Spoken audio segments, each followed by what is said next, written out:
Is the government secretly trying to abandon Brexit? Is the government secretly trying to abandon Brexit? Charles Moore. I don't think it is exactly, but I think it's having that effect, because I think they've lost the plot.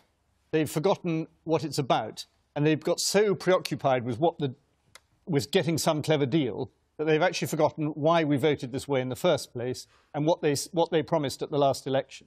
So we're just getting lost in a complete maze of pointless detail. And the whole point of leaving is to leave. You have to move away, you have to diverge. That's what all the advantage is. And if you take a sort of image of of Europe, instead we're trying to hug the coast. And this is very bad, and it's not fulfilling what people voted for, and it's not fulfilling what was promised at the last election. So what would you have them do? Well, I think that they have wasted 2 years, really.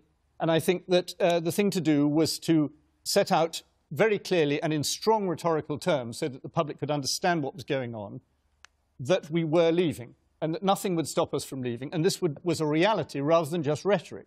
And therefore we would say, this is what we want. And if we can't get it from the EU, well, then we'll go off on our own and we'll do it.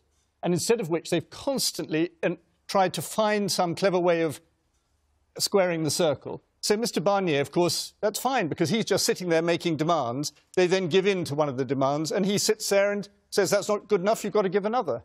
And it's a process of constant concession where we...